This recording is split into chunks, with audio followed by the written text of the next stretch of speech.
Je trouve que le fait que les gens aient pas à manger, c'est un vrai problème politique. Qu'une société soit capable et qu'on accepte qu'il y ait autant d'exclus, je suis contre ce rôle limité des Restos du Cœur qui donne simplement un alibi et bonne conscience. Ça ne donne pas un alibi et une bonne conscience, ça donne à bouffer à des gens qui n'en ont pas, c'est tout. On est là, c'est à côté de nous, c'est un voisin, c'est des trucs comme ça, qu'est-ce qu'on fait? On attend le grand soir.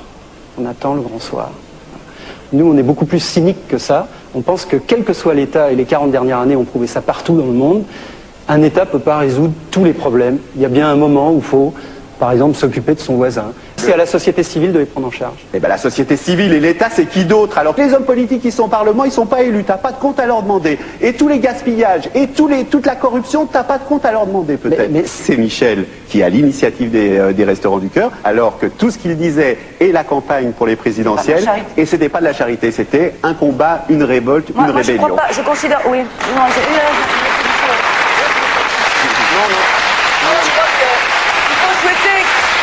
pense que la meilleure chose qu'on puisse souhaiter, c'est que les Restaurants du Cœur ne vivent pas longtemps. Ça le plus vite possible. Voilà. Oui. Ça voudra dire qu'on n'en aura plus besoin.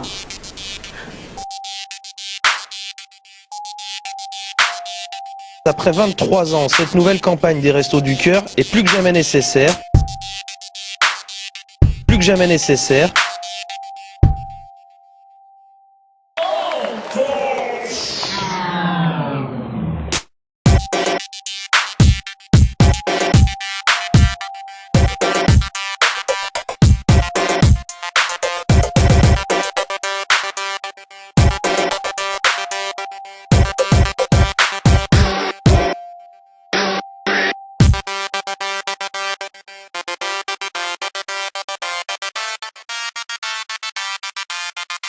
« 23 ans.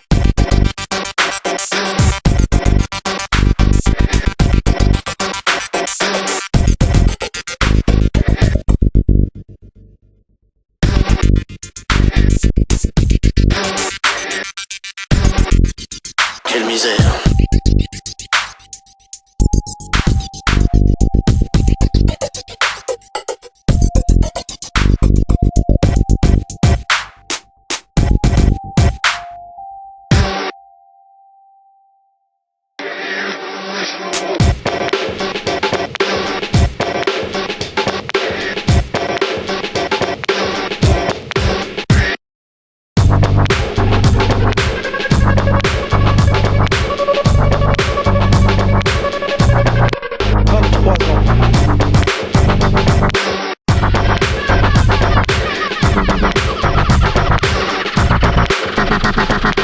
Les hommes politiques qui sont au Parlement, ils sont pas élus, t'as pas de compte à leur demander. Et tous les gaspillages, et toute la corruption, t'as pas de compte à leur demander peut-être.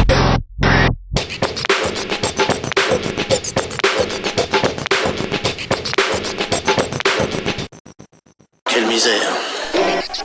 Quelle misère. Quelle misère. On attend le grand soir.